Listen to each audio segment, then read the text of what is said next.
So during the Sullan civil wars, both of them, Sulla had another aide during that time, okay? Another person came to his aid other than Marcus Licinius Crassus, okay? Marcus Licinius Crassus, of course, was one of them, but another person that showed up during that civil war was Gnaeus Pompeius. Gnaeus Pompeius, pictured right here. He lived from the year 106 to 48 BCE. So 106 BCE was when he was born, and he lived to the year 48 BCE. Typically, he is known as Pompey. Okay, so anytime you see Gnaeus Pompeius or Pompey, it is the same person. In the year 82 BCE, okay, so during the Second Civil War for Sulla, he showed up with an army at 23 years old, okay? He, very similarly to Marcus Crassus, basically hired a bunch of people, a bunch of mercenaries, and former Roman soldiers to work in this army. And so he shows up, and during the battles as well, he shows up and helps Sulla. He eventually, because he's so young, at only 23 years old, Sulla looks down at him and realizes, I like this guy. I like this young kid. Or basically kid, right? At 23. Not quite a kid, but according to Sulla, he is. And so Sulla ends up basically kind of taking him in under his wing and making him Sulla's his own protege, okay? Pompey, after the Civil War, okay, while Sulla is being consul, okay, and as dictator, Pompey is told by Sulla, go hunt down the remaining members of Marius' supporters. The ones that got away from the Battle of Colline Gate. A few of them got away. I want you to go hunt them down. So he hunts them down in both Sicily and Africa, in Numidia specifically. Some of them fled all the way to the country of Numidia, hoping for help there. And unlike Sulla, who is more of an optimate, and Crassus, who is an optimate, we end up having Pompey, who is a populares member, or backed by the populares, by the few of those that are still around. Because he loves to play up to the crowd.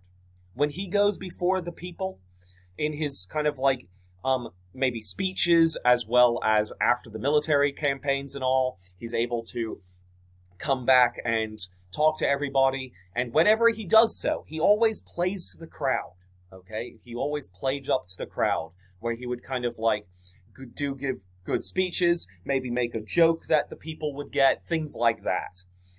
And after he defeats Marius' supporters in Sicily and Africa, he returns as a hero. And when he returns as a hero, he starts kind of becoming even more popular by everybody else. And at this point, Sulla is kind of jealous of his own protege. Sulla starts getting jealous and starts worrying that Pompey might end up getting all the power someday. And he doesn't necessarily like that. And so Sulla decides to give a nickname to Gnaeus Pompeius called Magnus. So eventually, Gnaeus Pompeius becomes known as Gnaeus Pompeius Magnus. Okay? And so Magnus means great, or the great. Okay? And so he's basically Gnaeus Pompeius the Great. And it was this nickname given to him by Sulla to basically show that Sulla could kind of like, give a cool nickname to him. And the crowd ended up liking that nickname and liking Sulla a little bit more because he was the one that gave it to him. Gnaeus Pompeius, or Pompey, starts also wanting something more than just coming back as a hero and coming back and getting to give a couple speeches to people after his battles in Sicily and North Africa. And he wants something more. And what he wants is a triumph. A triumph is a type of military parade in Rome. During this time, it is only supposed to be for two different people. The consul, whoever is a consul at the time, or praetor, which is the political office right below consul. Okay? There's always two consuls and about 4 praetors, give or take. And he's conquered these two places. In fact, he actually, not really conquered Sicily because it's already Roman, but when he gets to, he defeats Marius' supporters there, and when he goes to Africa and defeats Marius' supporters there, he actually conquers most of Numidia. And whenever a general or a consul or a praetor of the Roman army conquers a territory, when they're able to come back to Rome, they're given a triumph, which is a big giant military parade in the city of Rome, where you're supposed to be able to march your entire army into Rome. And during that time, it's basically like parade for Mardi Gras. That instead of the soldiers throwing things, though, or being on floats, they end up having these big giant wagons pulled behind each of the different cohorts. And these wagons are filled with food, bread, loaves of bread, as well as other things. Usually just other types of food. And they're thrown to the people, okay? And all the people aren't actually just standing in big crowds. They're sometimes sitting at large tables, okay? And so you end up having basically this really cool parade, and the military generals are able to show off anything they captured and looted from the territory. So pictures of art or statues from places they conquer. They bring slaves into the crowds. They usually, if they've captured a leader or something from another kingdom, they bring them, and sometimes the leader is executed at the very end of the parade. Things like this. Well, Pompeius, Gnaeus Pompeius Magnus, wants a triumph. He's conquered part of North Africa. To him, he should have one. But he is not a consul. He is not a praetor. And usually you have to be about 40 years old to be a consul. He's still only about 25. And you also have to be in your 30s to be a praetor. Still only 25. And so he's not allowed one by the rules. But Sulla decides, let's do it anyway, because I'm afraid what the people might do if I don't let him do it. And remember, Sulla's basically in charge at this time. Well, one of the things that Pompeius brings with him for his triumph parade is 4 elephants. And he has this great idea that normally a Roman general, when they're brought in by the parade, they come in at the front of the parade, they are leading they're on a chariot pulled by 4 horses, always 4 horses. And so he wants to be pulled not by 4 horses, but by these 4 elephants that he captured in Africa. Well, as he starts figuring out how to make this big giant chariot pulled by 4 elephants, he realizes there's a problem because the gate of the city of Rome isn't wide enough for the 4 elephants to pull him in. They can only go single-file elephants. So what he ends up doing is he goes in on his horse-pulled chariot, and then the 4 elephants are right behind him. Kind of funny. But he was kind of very upset. He wanted his elephants pulling his chariot. But again, 25-year-old wanted to do this, or 25, 26-year-old. In 78 BCE, after Sulla has retired, Pompey actually puts down a small little revolt in Italy that ends up happening now. And he is at this point finally old enough to lead a real army. He's officially old enough by the rules of Roman law to lead an army. And Rome decides, because he's very popular in Rome, and even though Sulla's gone, the people love Pompey. And so the people decide they want some kind of award for him now. And so the Senate realizes we have to give him something, and so they give him the proconsulship. A proconsulship is kind of this other title given to someone that had usually been a consul and is now able to go off after being consul to be somewhere else. Well, he's still not been a consul. He's still too young. He's still not 40 years old. He's only around 26, 27 years old now. A proconsulship is a military command, okay, as well as usually in charge of a province as governor. And he's only given charge of being the military command, not the governorship. He's not going to have any political power with this job, because it's kind of a special proconsulship that the Senate kind of gives him. And they tell him he's going to be in charge of now Spain. That part of Spain, if we recall from the map, all the way at the top of the slideshow, right here, is still white, right? It's still not conquered, okay? It's still not conquered by Rome. And so they tell him that he's going to be in charge of this part of of Spain, and end up having to invade the rest on his proconsulship. And so that's what he does. He goes to Spain, Hispania, and he starts fighting against them, against local tribes people that live out there, and some of the Romans that were displeased with and hated Sulla, some of Marius' supporters that are still around, even though Marius has been dead for a couple years now. And while he is gone, a slave rebellion happens in Italy. So let's talk a little bit about that slave rebellion. That slave rebellion is going to be big. And while he is set sail to go to Rome, he's not going to hear, set sail to go to Spain, he's not going to hear about it.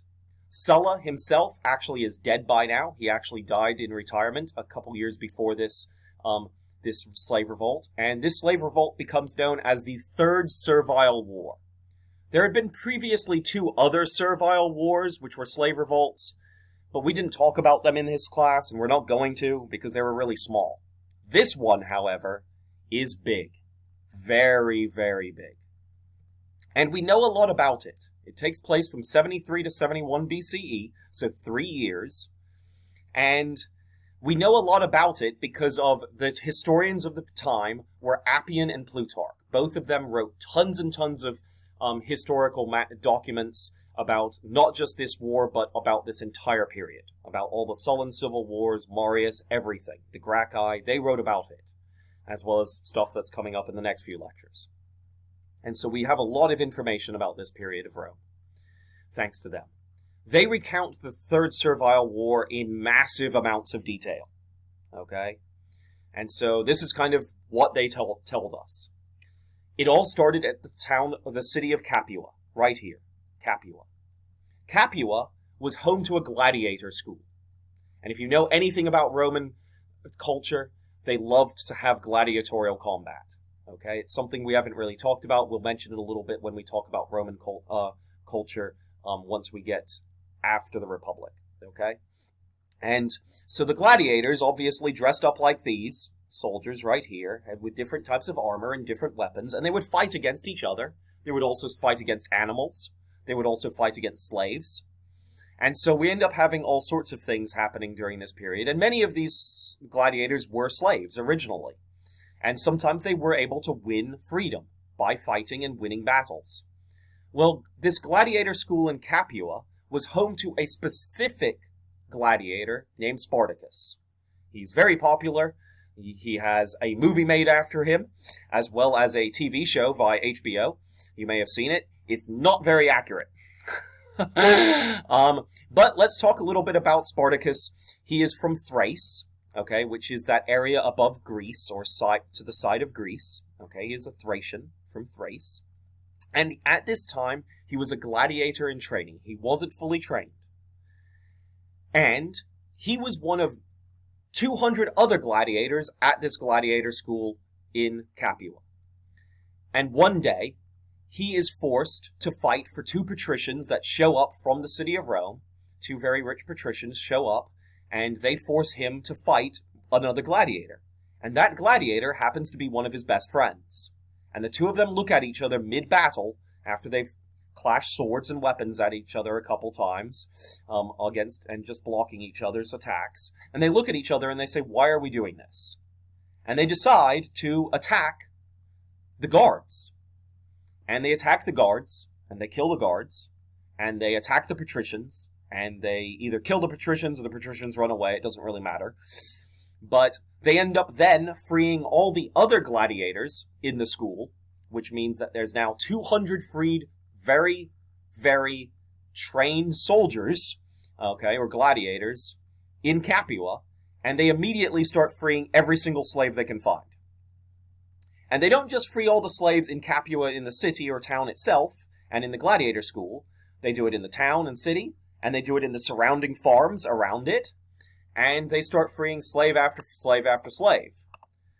Eventually, these slaves from this area around Capua flee to Mount Vesuvius, this giant, slightly dormant volcano called Mount Vesuvius.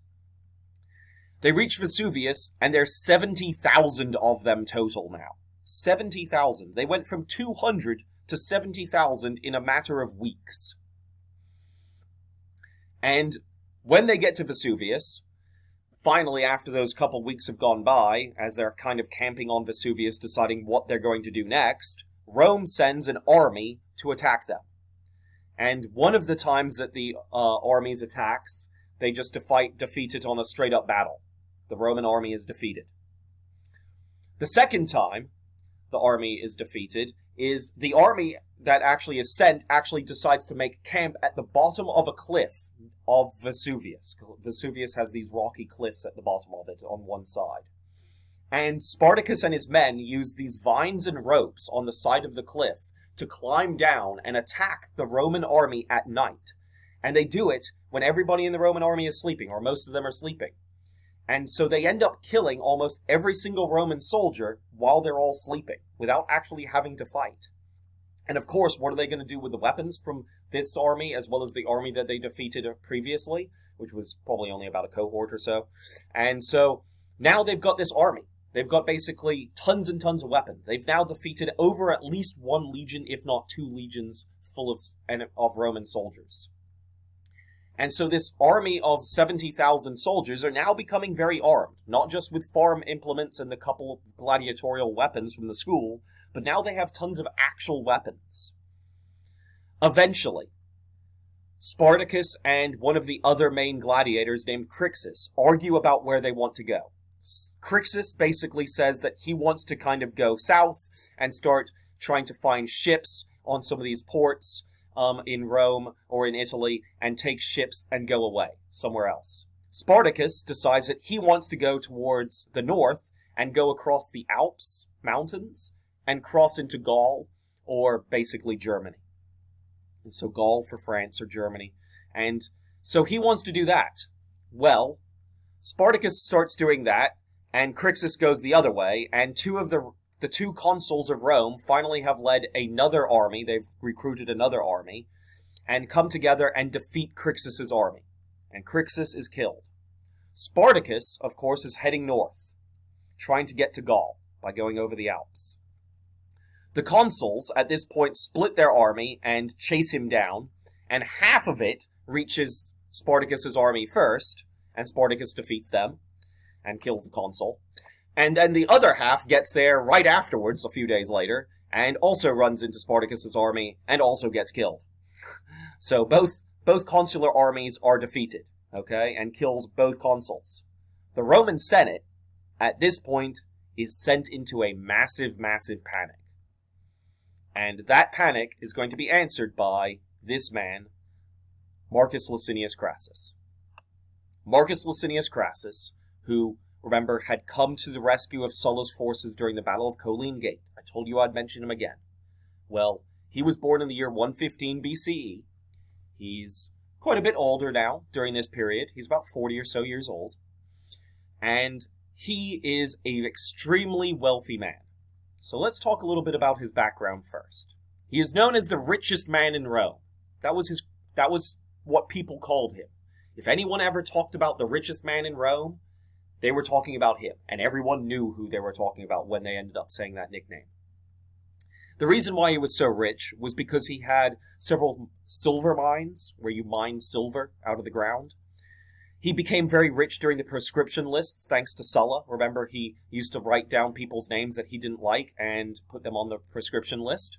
And he was backing Sulla during the Civil War, and Sulla happened to win, thanks to Crassus. So Crassus became very wealthy due to that. Tons of the people that were killed during the proscription list purges ended up becoming their wealth going to Crassus, because Crassus kind of hired mercenaries to go hunt these people down and then take their wealth himself. And then he also got into the real estate business. And his real estate business was very different and cutting edge compared to what we have today. His real estate business was by making the only fire department in the city of Rome. And at this time, the city of Rome was very, very crowded and packed. Remember, over 1 million people lived in the city of Rome at this time. And during this period, the buildings in the city of Rome were very, very close together. They were basically built on top of each other. Streets and walkways between the buildings almost became cut tunnels, because every single level that you went up on, like if the first floor was regular ground level, then the second floor, the level was kind of built leaning out a little bit further into the street. and over the sidewalk. And it was so that people could use the bathroom from the upper level and just kind of do the deed down the hole onto the basically streets.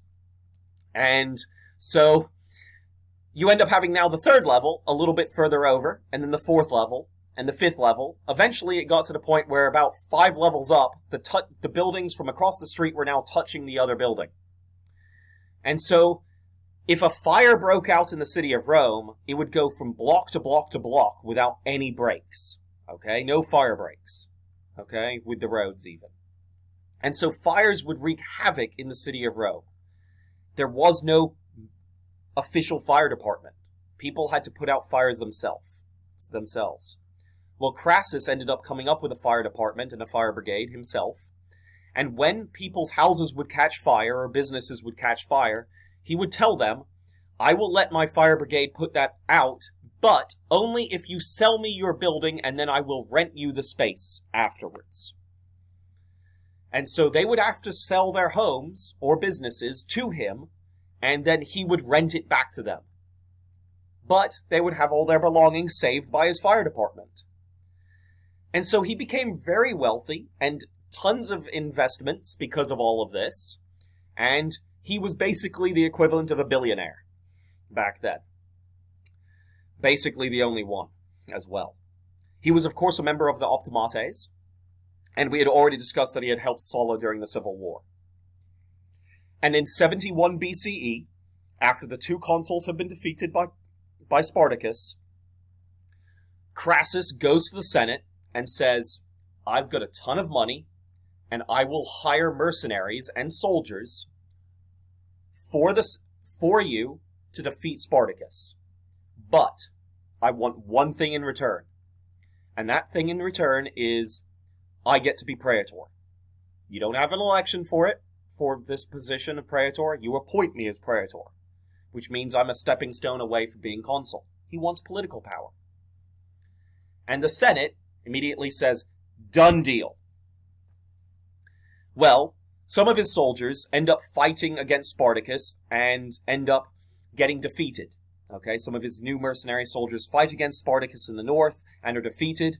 And when they come back home to his camp, to where he's training the rest of his soldiers and rest of his mercenary forces, as well as the rest of the Roman army itself that is now just young recruits, he decides to go to the soldiers that come back in defeat and uses the penalty of decimation. Decimation is a penalty in the Roman army where every man in a unit of soldiers, so his cohort or so, would line up in a row and they would count off 1 through 10 and then start over again. And the 10th person in each row was killed by the other 9. Okay, so 1 in 10 people were killed. And so he ends up ordering his own men to do this, basically as punishment. And he tells them all, afterwards, you're not going to mess up again next, right? And they basically say, no, they're going to fight to the death if necessary. Well, eventually, Spartacus's army, thanks to going up the route of the entire Italian peninsula, is no longer 70,000 people, even though it's split off with Crixus, some of it. It is now 120,000 slaves and gladiators, women and children, as well as escaped criminals, and tons of other slaves and other people throughout this whole area. Okay, all of these slaves are joining up. Any slave on the farms are now joining up if possible. Spartacus still wants to get over to the Alps. And at this point, Crassus finally has an army ready, thanks to that decimation scaring them into fighting harder, to cut them off. And so Spartacus has to run back all the way down south, because Crassus chases him down the peninsula. Okay? Spartacus is chased with his 120,000 man army, because most of it isn't really soldiers, right? It's some slaves, which some of them know how to fight by now, gladiators that really do know how to fight, but women and children that are slaves, are they going to be able to fight? No. Escaped criminals, some of them will, yes, but some of them might not. And so this 120,000 isn't really just all fighting soldiers, right? It's a lot of people, and about half of it is not even able to fight, or know how to fight. So Spartacus is chased all the way back down Italy by Crassus, and at this point, the Senate starts wondering if Crassus is actually going to be able to win. Yes, he's won one battle against them and chased them all the way down the peninsula, but along the way down the peninsula, Spartacus frees more slaves, getting his total finally to 120,000, and the Roman Senate starts worrying. So they send letters by boat to Spain to ask Pompey to come back, because they don't think that Crassus can do it by himself. We're going to talk about what happens in the with Pompey and Crassus and the rest of the Third Servile War in the next video.